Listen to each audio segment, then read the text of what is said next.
Welcome to goRIA. I'm Chuck Fala, and as we do every Wednesday at 3 p.m. Eastern Time, we're doing our live stream. And this week, rather than having a guest, co-host, I guess, whatever you want to call it, I'm actually going to walk you through the website. For those of you that have not seen it yet, perhaps you were just listening to the live streams or listening to the podcast, which you can get on, your various podcast purveyors. You can check out the website too. There's a lot of great resources right on here. Very simple to get to. It's www.goria.com. goria.com. Could not be any simpler.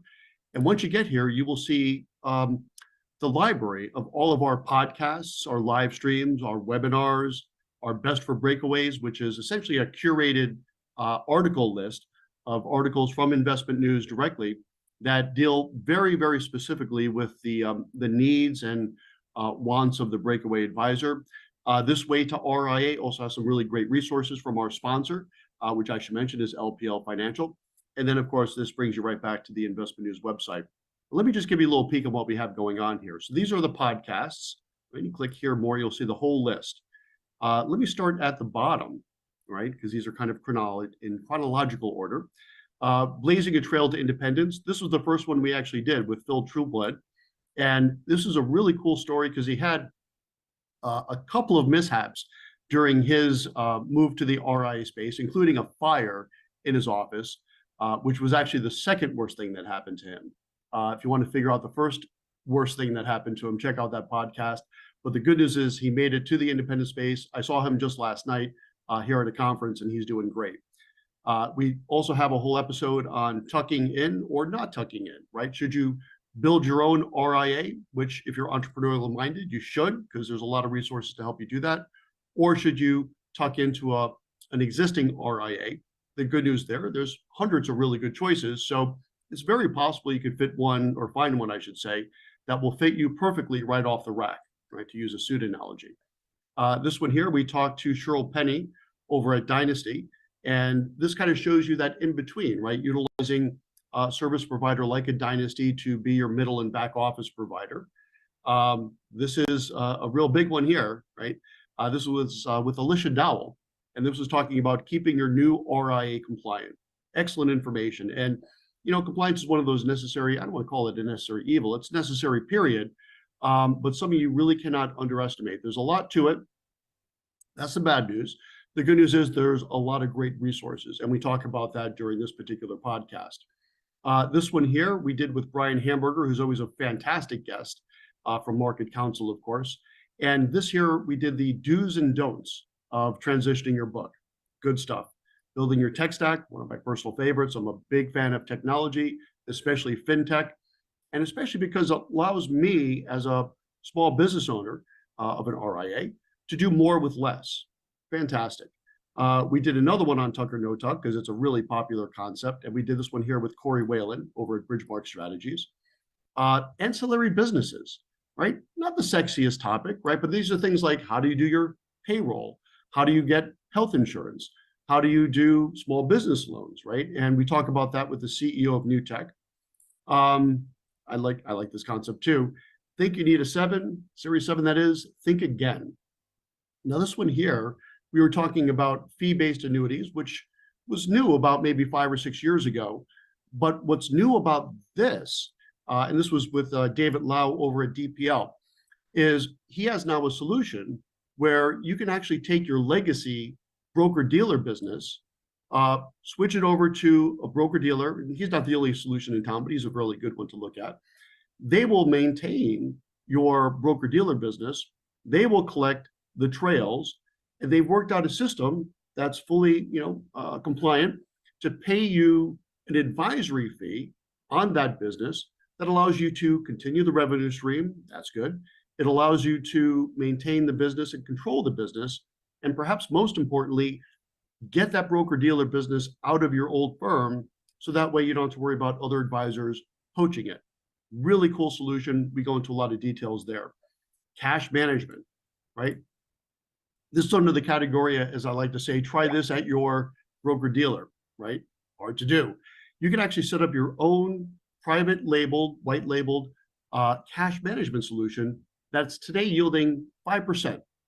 FDIC guaranteed and has the ability to FDIC guarantee up to 25 million. Now, I'm sure you know that the FDIC limit is 250,000. Listen to that podcast and see how you can get that up to 25 million with one resource. It's a pretty cool solution. And let's see here. Is this the most recent one? Yes. So this brings us up to current. This one was with my good friend Steve Chen over at New Retirement. And what we talk about there is he's got a really interesting solution. If you're in the RIA space or looking to do so, you're probably an advisor that leans toward financial planning. I know we lean very hard into financial planning. He has a really interesting do-it-yourself solution. Now you might ask, why would me as a certified financial planner, why do I want to do it yourself solution, right? I want to do it with me solution. But what's interesting about his do it yourself solution is you could utilize that for some of your smaller clients that maybe don't have really the immediate need for full-blown financial planning or perhaps a full-blown guided financial planning experience with you as a certified financial planner or advisor, but you still want to keep them in your ecosystem, right? So this would be good for perhaps some of the small balance participants in your 401k plans, a great way to put your name in front of them. It's also really cool, I think, for the KOCs, as we like to call them at my shop, the kids of clients, right? So maybe I have a kid of a client, child of a client, who's in their early 20s, and maybe have a Roth. You don't have a whole lot of money to manage, but they still have some planning to do. You could utilize this solution as a way to help them help themselves get some planning work done. And then they can really use that until they really need perhaps more of the direct services for you. So that's a little taste of the podcasts. Live streams, let's take a look at those. I was able to get a lot of fantastic content for the live streams, which I do weekly, just to give you guys an update. But I also am now doing them live on site at various conferences. So the most recent one I did was here at the FPA National, and just check out all these great guests, okay? Starting off here with Dan Moisand, who's the board chair of the CFP board. We talk about the need of fiduciary care and how that's impacting the RIA space. James Lee, the president of FPA National, Diana Cabrisi, who's just, it was a great interview. She's a lot of fun, and she's got such a depth of understanding of what RIA needs, especially with regards to marketing. We had a great conversation there. Christian Wasaki, who is the chairman of the board of what he likes to call Quad A. I like to call it 2 because the full name is a little bit longer, which is the Association of African American Financial Advisors. A great chat with him. Sonia Dreisler, we talked about DEI. David Blanchett, who I'm sure you all know, the head of research over at PGIM. We talked about the dirty word that is annuities, and perhaps how that's not so much of a dirty word anymore. Now that they're in the fee-based world, you strip out those commissions, even those people that used to perhaps poo-poo annuities, myself included, think they're not so bad now, right? You strip out those commissions, they can serve a really good role in your fee-based financial planning world. Matt Gardner, we talked about a financial planning fraternity, which is money, MNY fraternity. That was a lot of fun. Laura Garfield, we talked again more about video marketing, and in particular, how to put together your own video marketing announcement for your clients as you make your move from the broker-dealer world all the way to the RIA space. Mark Sheff, we talked about the DOL. And again, how does that DOL fiduciary proposal impact the broker-dealer world? Is it going to be harder and harder and harder for advisors to be in the broker-dealer world with all the extra compliance and the disclosures?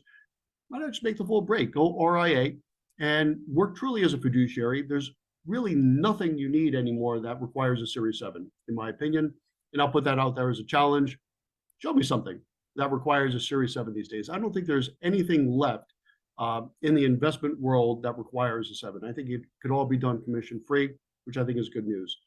David Lau and so on and so forth. So we have a ton of live streams, and these are good little snippets to give you an idea of what you should be thinking about as you go RIA. Webinars. We just finished one here, which was fantastic, called The Do's and Don'ts of Transitioning Your Book. That was both a podcast, but it was so well received that we ended up doing an entire webinar on it. And we had some great guests here, including Louis Diamond, who I'm sure most of you know, and some other really great speakers. So there's a lot of excellent content on Go RIA right this moment. Now, what I'm really excited about is what's coming early next year. we'll be really expanding the site in addition to these podcasts and live streams, which are very good content oriented and giving you I think, a really good sense of what you should be thinking about if you're looking to go RIA. But we're going to start adding more resources, things like a checklist, things like who should you talk to about custody or technology or fill in the blank. There's so many things you do want to think about as you're building your plans for going RIA, whether you're building your own or tucking in. And what we want this to be is really something you just bookmark and it's always there for you. We're always updating content with what's new, but also there'll be a lot of evergreen things, how to put together your own pro forma, right? How do you compare this offer versus that offer, right? If you're looking to go RIA, I promise you there's not going to be any shortage of offers out there for you to join firms. How do you figure out which one is the best fit for you? It's not always economics either, right? What are the services? Or if you're more entrepreneurial minded, as I was, right? I love the idea of building my own business. More effort, and in my case, more satisfaction. I really enjoy doing it. As you can tell, I love talking about it as well. There's going to be a lot of great resources there. Building your tech stack, keeping your firm compliant, how to develop staff, just a tremendous amount of great things. So all of this is right now on goRIA. Could not be any simpler to get to, www.goria.com, goria.com, and check out all this great content. And on behalf of goRIA, fueled by investment news, I'm Chuck Vela, and I'll be back next week, Wednesday, 3 p.m. Eastern time, to give you an update on what's new next week. Thanks for joining us. I'll see you soon. Take care.